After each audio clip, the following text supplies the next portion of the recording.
The test is in 4-part, Part 1, Part 2, Part 3, and Part 4. Now look at Part 1. Part 1. 1. You will hear 3 conversations. The first and the third between 2 students, and the second between a student and a clerk. First, you have some time to look at questions 1 to 5.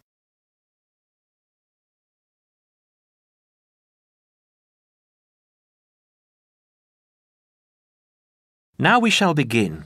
You should answer the questions as you listen, because you will not hear the recording a second time. Listen carefully and answer questions 1 to 5.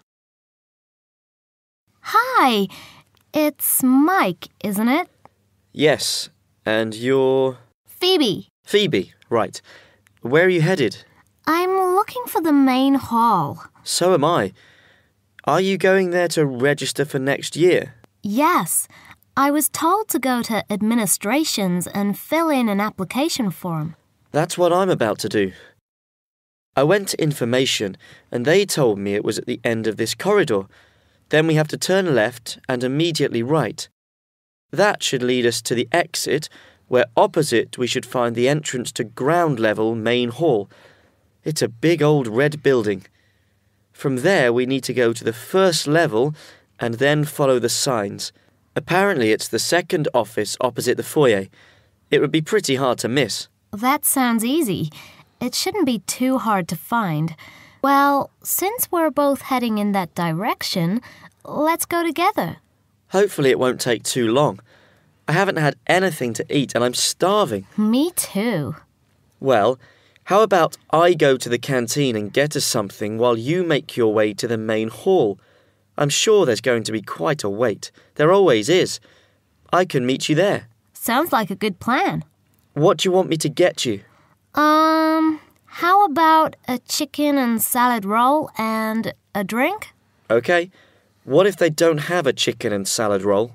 Anything similar, like ham and salad, or just plain salad and cheese. Oh, and don't forget the drink. I feel so dehydrated. No problem. What type of drink? I don't know. How about a Coke? No, nothing like that. Something healthier. An orange juice? They're usually full of sugar unless you get it freshly squeezed. Water? Yes, that's perfect. Here, take £2. That should cover it. If it's more, I'll give it to you when you get back. I only have a 20, and you know that they get cranky if you give them large notes. Okay. See you in 5 minutes. Before you hear the rest of the conversation, you have some time to look at questions 6 to 10.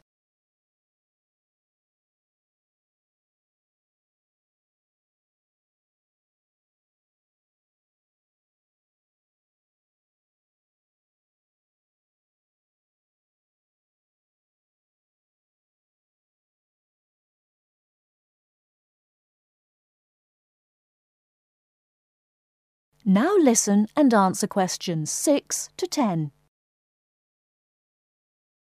First year economics. I'll just have to fill out this form for our records. What's your name? Phoebe Payne. Can you spell that for me? Sure. P-H-O-E-B-E-P-A-Y-N-E.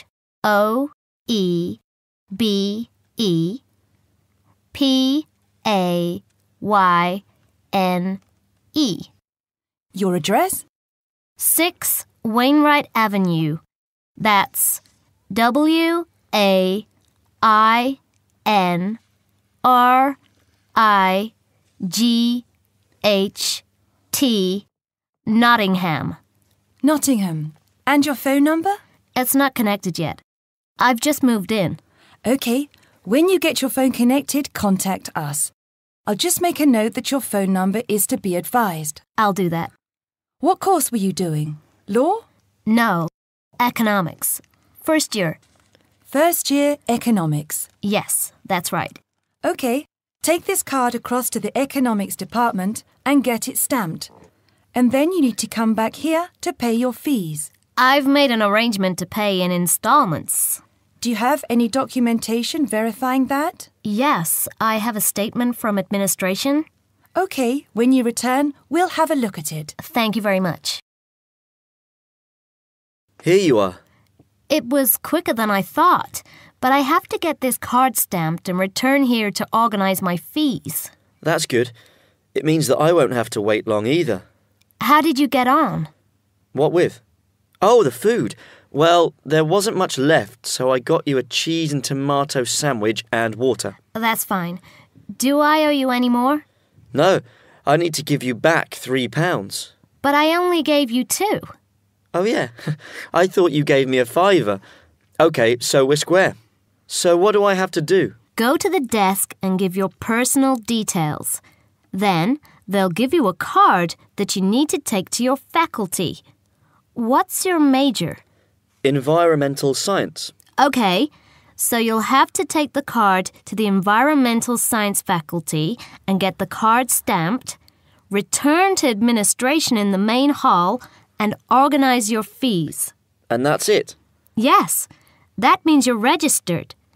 Then we receive a letter with the details of our course where we'll be informed to go to the notice board or online to find out when and where our lectures are.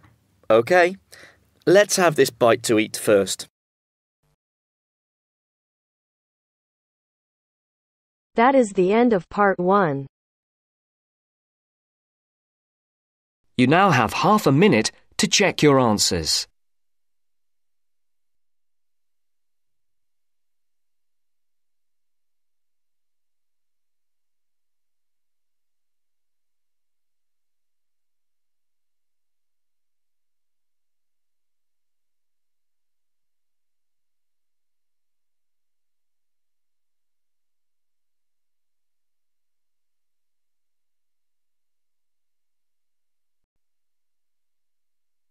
Now turns to part 2.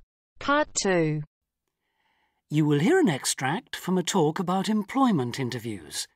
First, you have some time to look at questions 11 to 14.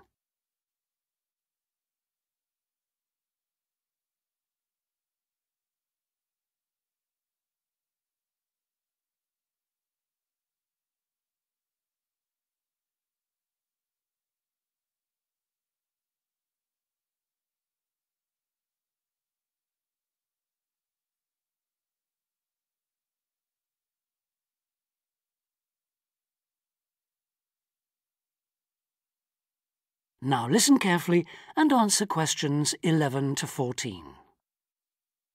Today I have with me Sandy Richardson of the local Workforce Center, and she'll be talking about that critical step towards the goal of employment, the interview. Sandy, what is an interview for, and what's the best way to approach it? A job interview is simply a meeting between you and a potential employer to discuss your qualifications and see if there is a fit. The employer wants to verify what they know about you and talk about your qualifications. If you have been called for an interview, you can assume that the employer is interested in you. The employer has a need that you may be able to meet, so it's your goal to identify that need and convince the employer that you're the one for the job. As everyone knows, interviews can be stressful, but when you're well prepared, there's no reason to panic. Preparation is the key to success in a job search, and you can begin by collecting together all the documents you may need for the interview, such as extra copies of your resume, lists of references, and letters of recommendation. You could also take some work samples, selecting from what you have designed, drawn, or written, for instance. And make sure you have a pen and pad of paper for taking notes. The next step is to find out about the post. The more you know about the job, the employer, and the industry, the better prepared you will be to target your qualifications. Always request a job description from the employer and research employer profiles at the Chamber of Commerce or local library. You could also try to network with people who work for the company or with employees of companies associated with it. The next step is to match your qualifications to the requirements of the job. A good approach is to write out your qualifications along with the job requirements. Think about some standard interview questions and how you might respond. Most questions are designed to find out more about you, your qualifications, or to test your reactions in a given situation. If you don't have any experience or skills in a required area, think about how you might compensate for those deficiencies. Before you hear the rest of the talk, you have some time to look at questions 15 to 20.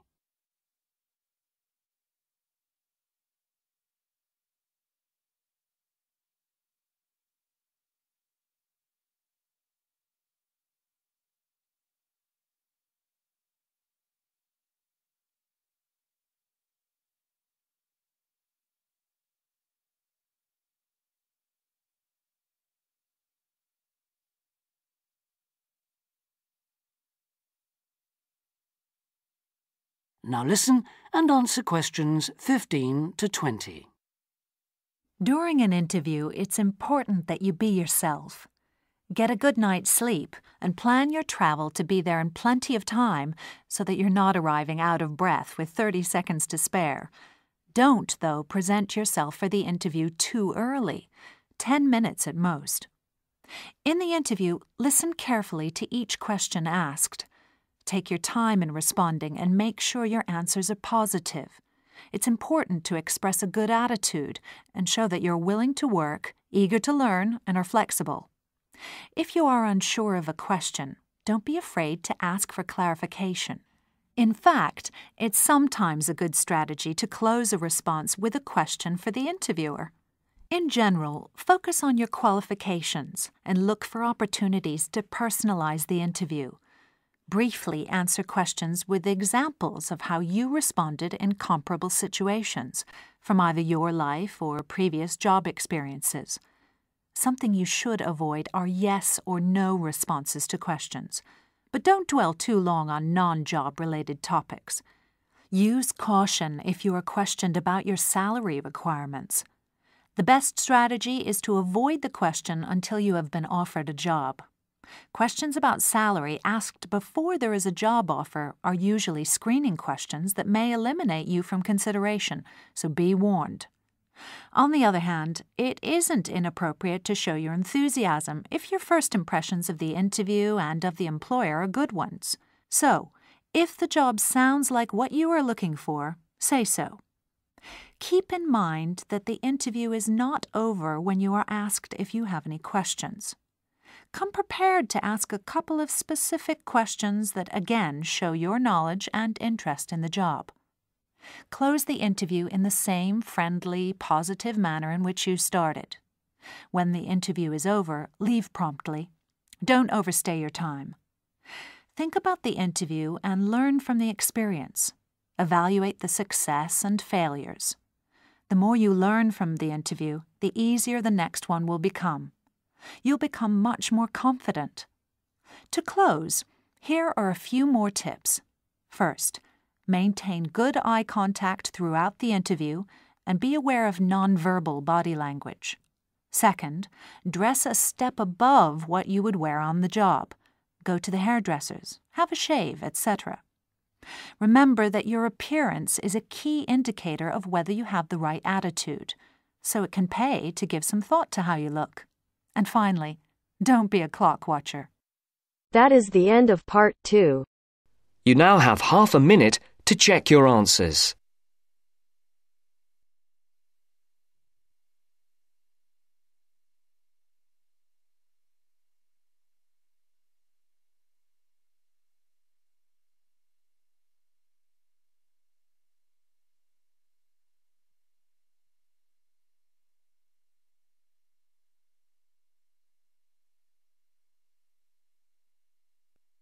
Now turns to part 3.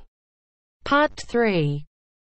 You will hear a student, Penny, talking to two friends, Ray and Louise, about a television competition Ray has entered called Travel Documentary.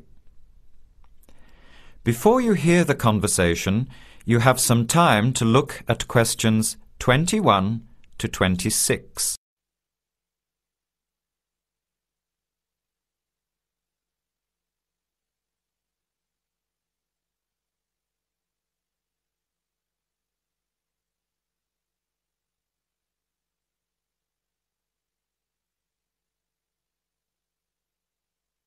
Now, listen carefully and answer questions 21 to 26.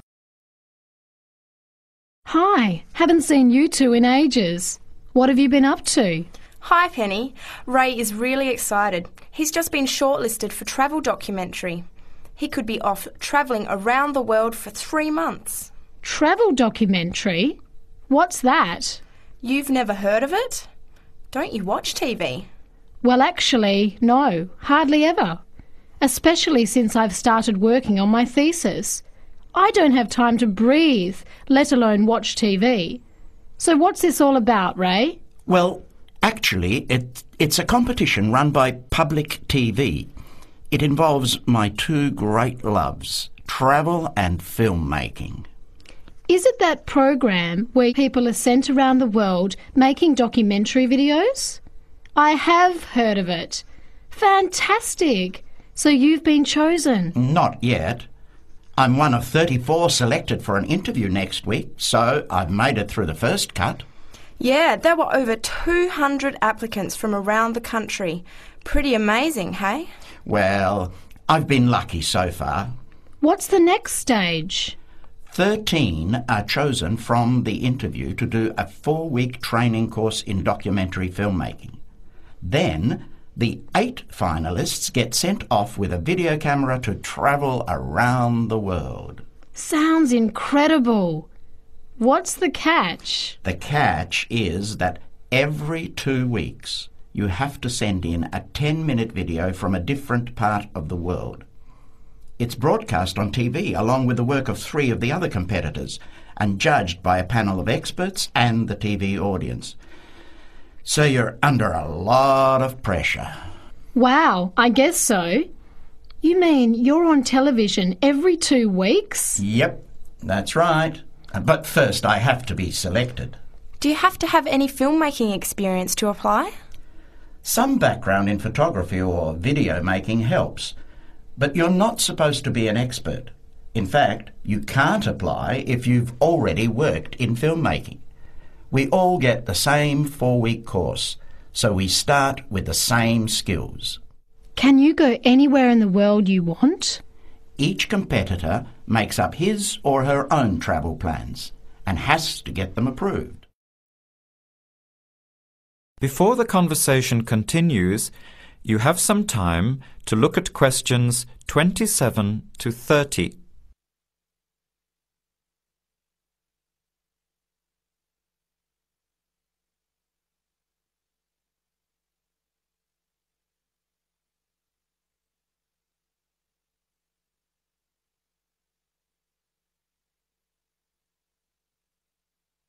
Now, as the conversation continues, answer questions 27 to 30. Have you talked with anyone else who has done it?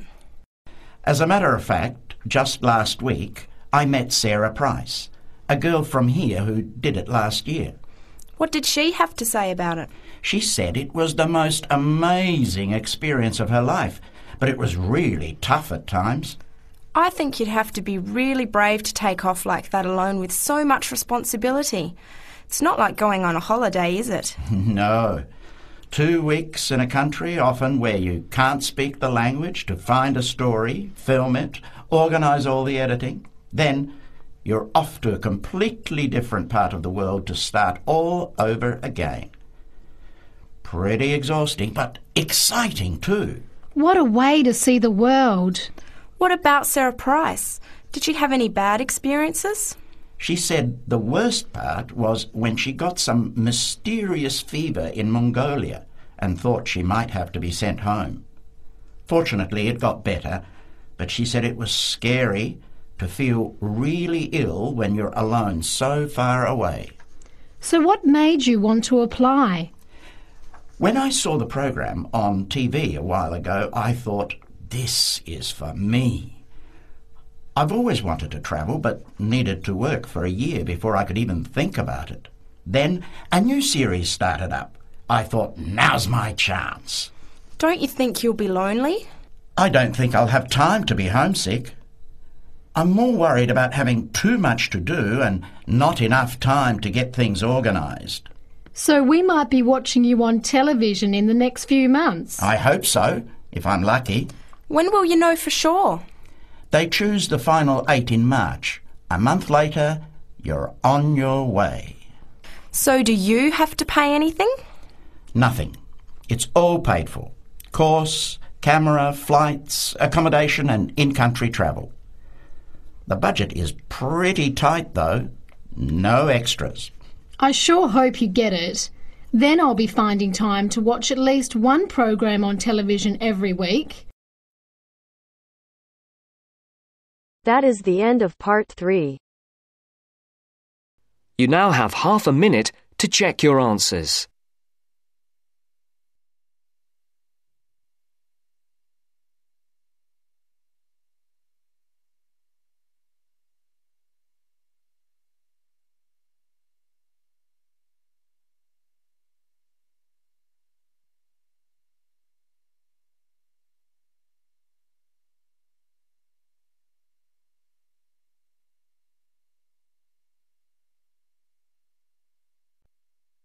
Now turns to part 4.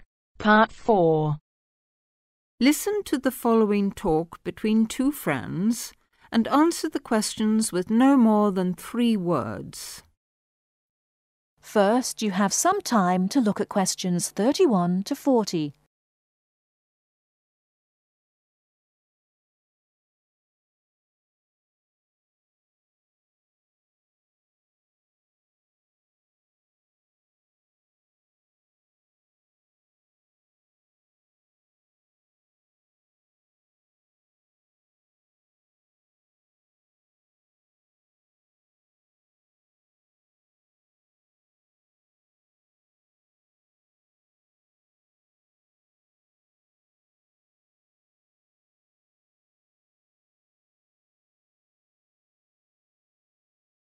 Now, listen carefully and answer questions 31 to 40.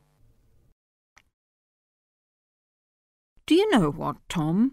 It won't be long before we'll all be travelling to space in a cable car. A cable car? What do you mean? A sort of skylift? Well, yes, I suppose so. You must be joking. Where on earth did you get that idea from? Oh, I've just been reading it in a book called Apes to Astronauts by Adrian Berry.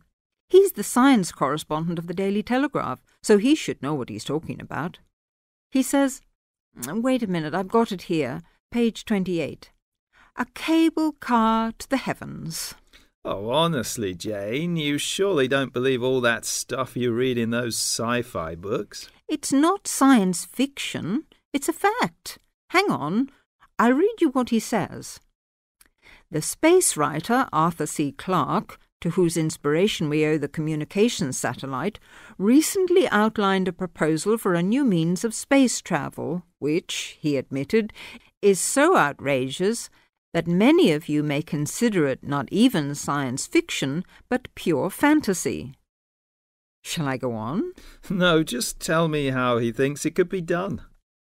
Well, it sounds quite simple, really. One end of a cable, 23,000 miles long. How long? 23,000 miles. Do listen. One end of a cable, 23,000 miles long, would be attached to a point on the Earth's equator, and the other to a satellite in geostationary orbit. So? The cable would be absolutely tight between the 2 points, and the elevator would travel up and down, carrying people and freight. According to Arthur Clarke, it's the only way to travel in space without using rocket engines, which would make it much more economical. I wonder if it would be more comfortable. It sounds pretty uncomfortable to me, and heaven knows what speed it'd be travelling at. What would happen if the cable broke? Oh, he explains all that. Apparently, the most likely place for it to break would be at or near the ground. And if that happened, it wouldn't fall down, it would fall upwards. Upwards? Yes, I suppose it would. Yes. Sounds funny, doesn't it? Something falling upwards. Anyway, it wouldn't matter too much either if the cable broke away from the high end. It'd remain rigid until it could be reattached to the satellite. I don't quite see why. Well, it would be the pull of gravity from above. Anyway, who'd want to be stuck in an elevator attached to a rigid cable thousands of miles up in space? I suppose he doesn't say what would happen if it broke in the middle. Actually, he does. He says it would be dangerous if the break occurred at any altitude up to 15,000 miles because the bit attached to the Earth would... what does he say? Oh, yes. Collapse and wrap itself around the equator like a whiplash. Whiplash? You know, the long bit of cord or leather on a whip. Anyway, even that would only be really catastrophic if the cable was made of steel or some other metal. Metals are much too heavy. The cable would have to be made of some material capable of suspension without snapping. But I thought you said the cable would be 23,000 miles long. I did, but the 3,000-mile breaking length is because of gravity. Well, all I can say is you'll never catch me going to space in a cable car. I'd rather keep my feet on the ground, thank you very much. That is the end of part 4. You now have half a minute to check your answers.